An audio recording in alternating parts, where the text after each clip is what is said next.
tell you a story about my very first week as a camp counselor. I was a camp counselor at Lutheran Bible Camp in Elkhorn, Wisconsin, down by Lake Geneva there. And my very first week, I was 20 years old. I was very nervous that I was going to have my first week of counseling middle school campers. All right, and I had a cabin all by myself. And on the first day, it was raining. So when the kids came to register for camp, we didn't meet them out on the quad or anything like that we normally would do. We all had to meet in the chapel. And so the counselors were kind of sitting around in the chapel, and kids would walk in and be like, oh, what if that's our kid? Or, that's our kid. All of a sudden, these 4 boys walked in. One of them had hair past his shoulders. One of them was wearing a Slayer shirt. Everybody know the metal group Slayer was wearing a Slayer shirt. One guy had bright purple hair, and another guy had a nose ring. And one of my counselor buddies turned to me and goes, boy, I feel sorry whoever's going to get those kids. And I thought, yeah. I said, yeah, I totally agree. Well, they go over to the registration table, and they register, and all of a sudden I see one of the people at the registration table point to me, which meant they were going to be my kids for my first week at camp. And I thought, I'm screwed. Here, my first week at camp, I'm going to get a group of punks. And they kind of acted like that. I'm like, hey, back then, by the way, nobody ever called me Brad. They all called me Fuzz. Nobody even knew my first name. So I'm like, hi, I'm Fuzz, welcome to camp. I'm like, yeah, hey. I'm like, let me take your kid. All right. And like, I tried to engage them in conversation. There was a lot of one-word answers, a lot of dude. And I'm thinking, I'm in deep trouble. I am in deep trouble because these kids, it's obvious they don't want to be here. It's obvious that they are too cool for school, and it's going to be a really long 5 days for them. I think about that a little bit when I look at our reading for today from the Gospel of John, this story of Jesus. Because there's a lot of, well, frankly, there's a lot of judging going on, right? Jesus is there, he's in the city, he's proclaiming, and some in the crowd are like, wow, man, this is a prophet. Listen to him speak. And there are others, specifically the Pharisees, that are like, you know where this guy comes from? He comes from that backwater, hick town, Galilee. Nothing good comes from Galilee. And notice what happens within the reading, in this discussion between these two groups, right? You have the police who, the Pharisees go to the police and say, you should be arresting this guy. And they're like, man, listen to him talk.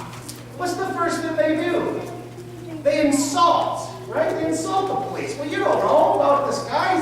Nothing good comes from Galilee. And by the way, those people in the crowd are stupid. That's what it means in reality to be accursed. It means they're so dumb they can't understand that this guy, this Jesus guy who's talking is bad news. And then one of them, Nicodemus, who had spoken to Jesus, actually says something sensible, right? Like, hey, everybody, we shouldn't be judging this guy until we've actually talked to him. And what do they do again?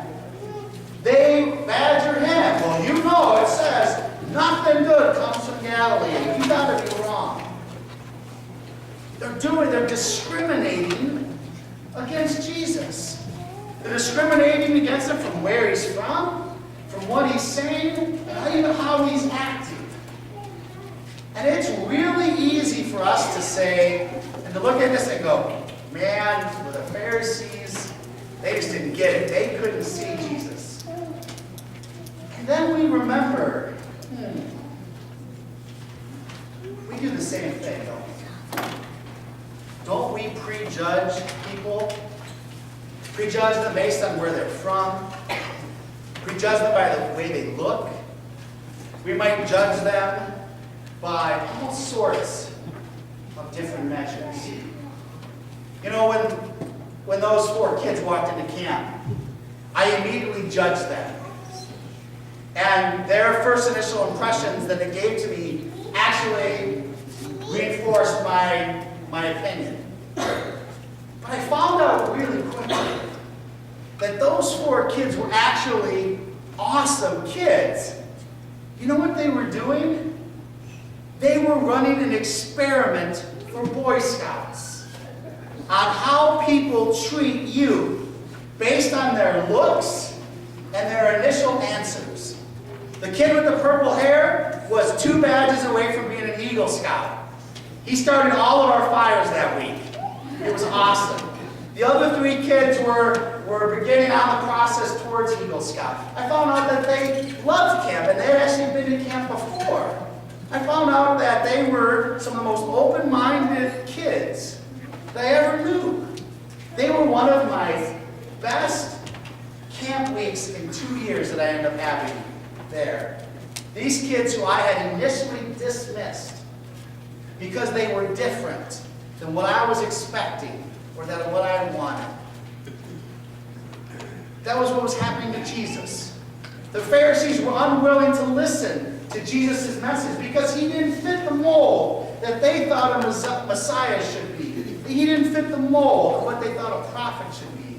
And so often we too, who know that it is God alone who judges, so often are unwilling to listen to the person who is different from us. Think about what happens in this country now. If you're for Obamacare and you talk to somebody that's against it, you can't have a civil conversation. If you're a Republican, you never listen to a Democrat.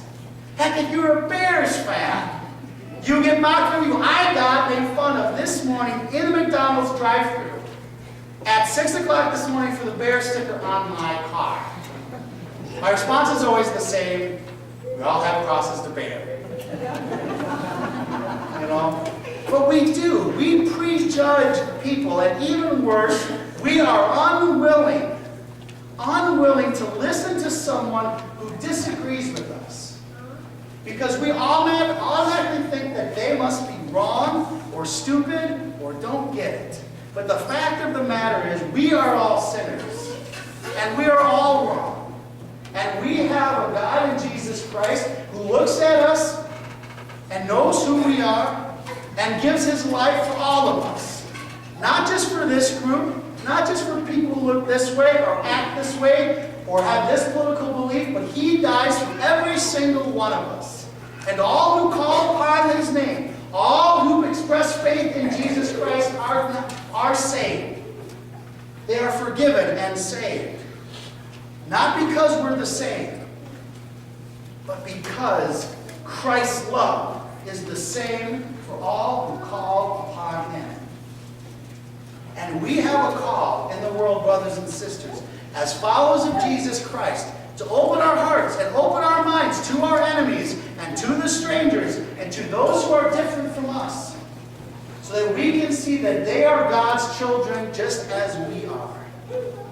Because the fact of the matter is we all have been judged wrongly in this world by someone else. We've all faced discrimination of one kind or another. And even Jesus